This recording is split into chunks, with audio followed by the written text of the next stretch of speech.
Welcome to the Privacy Report, the show where we dig into the tech that handles your data and try to find the truth behind all the marketing.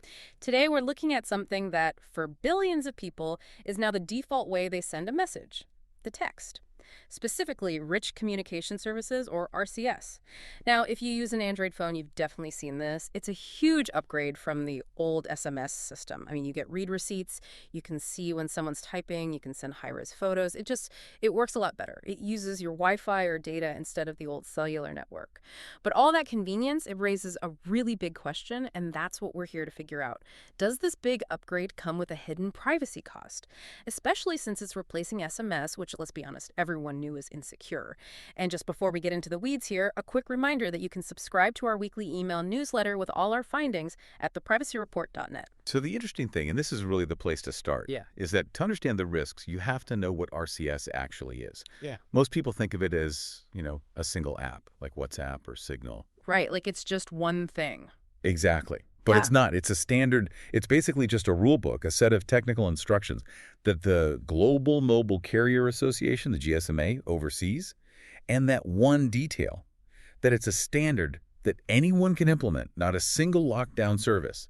That is the absolute root of the whole security problem. Okay, wait, hold on. So if it's just a set of instructions, like a recipe, who's actually in the kitchen? Who's in charge of the message once you hit send? And that's the perfect question because it leads right to the single most important takeaway from our whole conversation today. RCS is not inherently end-to-end encrypted, Eyeball. not by default. Because it's a standard, the security you get depends completely on who is providing it, who runs the servers your message is passing through. Okay, so let's break that down. When I send a message, who are the potential parties that could be controlling it? Well, you're looking at basically three potential middlemen. First, and most common for many people, is Google. They have their own version inside Google Messages. Okay, Google. Second, it could be your mobile carrier.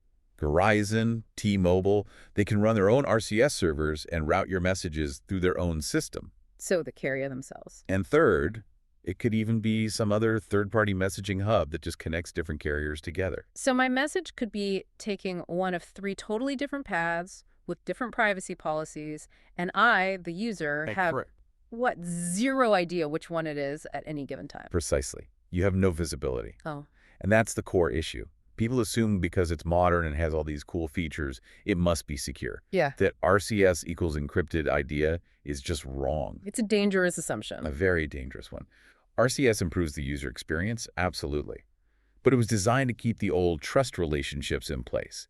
You still have to trust your carrier or you have to trust Google. You've just swapped one middleman for another. Okay, but sometimes I do see a little padlock icon in my messages, so it feels secure. When does that encryption actually work? And more importantly, where does it break? Right, that padlock it's conditional. It's extremely conditional, which is what makes it so different from a truly secure app. For that end-to-end encryption to work specifically in Google's version, which is the most common, you need like 4 different things to line up perfectly. 4 things. First, you and the person you're texting both have to be using Google Messages, not a carrier version, not something else. Okay, both on Google Messages. Got it. Second, both of your phones have to support Google's specific encryption protocol. Third, and this is a huge one, the chat has to be one-to-one. Just 2 people? Just 2 people.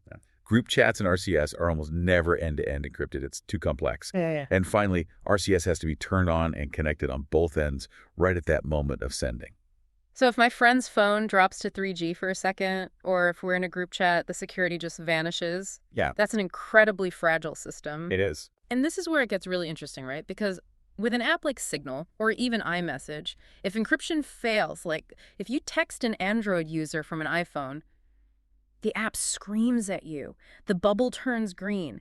It fails loudly. That's the perfect way to put it. And that contrast is the central flaw of RCS. If any of those 4 conditions fail, the message fails quietly. It silently downgrades. Silently. What does that even look like to me as a user? You barely notice. The message just sends. It either drops to unencrypted RCS, which means the provider can read it, or it drops all the way down to plain old SMS. The old system. The old, completely insecure system. Maybe the color of the text bubble changes a tiny bit, but it's so subtle. It creates this illusion of security. You think you're having a private conversation, but you've just handed the keys to a middleman. And if that happens, who are those middlemen? Who exactly gets to see the content of my message? Well, depending on the route it takes, you're talking about your mobile carriers, plural, potentially Google, if you're using their chat features. Even device manufacturers could have access. And critically, all of those companies are subject to law enforcement requests. So without that encryption, the door is wide open. Let's move beyond the content then. What about metadata? Even if, by some miracle, all four conditions line up and the message is encrypted, what about everything else? That's a crucial point. RCS does not reduce metadata. In fact, because of all the rich features, the typing indicators, the read receipts, it often increases the amount of metadata available to the providers. So they can see who you're talking to, when, for how long. Exactly. Who you message, when, how often, your location via IP address. It paints an even more detailed picture of your life than SMS ever did. And users don't realize this because the marketing just says modern and secure, and they see the Google logo and assume it's up to modern standards. Right. And it's always compared to SMS, which is the lowest possible bar. Of course, it's better than SMS. That's not the point. The point is whether it's actually secure. And you can see how this all gets incredibly confusing. The fragile encryption, the silent downgrades, the metadata. It's just overwhelming for anyone trying to protect their conversations. It's a full-time job to even try and track it.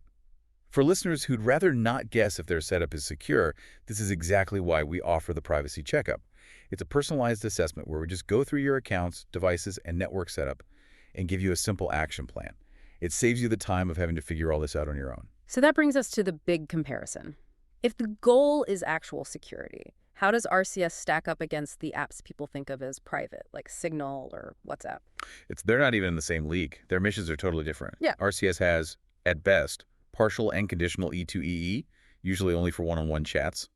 Signal and WhatsApp have it on by default for everything, including groups. And the metadata. With RCS, metadata collection is high. With Signal, it's virtually zero. And then there's the carrier involvement. With RCS, the carrier is always in the loop. With the others, they are completely bypassed. So it's really a competition of priorities. RCS is competing on convenience and being the default. It's not competing on privacy. Not at all. It's designed to replace SMS, not to replace Signal. And that's a critical distinction, especially with what's happening now with Apple. Right, Apple just announced they're going to support RCS, which sounds good for getting rid of the green bubbles, but what does it mean for security?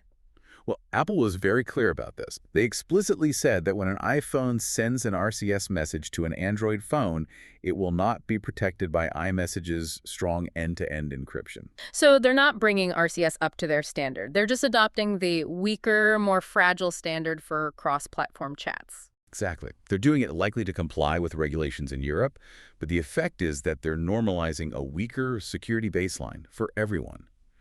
The default for talking between an iPhone and an Android will now be this fragile carrier-dependent system. That becomes the norm, and that has some serious implications. It does, especially for anyone who's not just a casual user. If you're a small business, a creator, a journalist, and you rely on messaging for sensitive client info or customer data, you can't afford this kind of uncertainty. You need something that's simple and reliably secure. And for people in that position, if you want hands-on help choosing the right tools and setting up secure workflows without all the corporate complexity, that's what our small business and creator consulting is for. You can book a consultation if you need that kind of expert guidance. Okay, so let's wrap this all up. What is the practical takeaway for our listener? How should you think about RCS on your phone right now? I'd say treat RCS as a stopgap. For non-sensitive stuff, like what time are we meeting or can you pick up milk? Fine. It's a bit better and more reliable than SMS, so you can leave it on for that. But the moment a conversation involves anything confidential, personal health, finances, business secrets, you have to move it. Move it where? To a dedicated, secure messenger like Signal, or something equivalent that you know has strong, default, end-to-end encryption. And you have to live by one simple rule. Assume all your group chats in RCS are not encrypted. Period. If you're an activist or journalist, just avoid it entirely. The risk of that silent downgrade is just too high.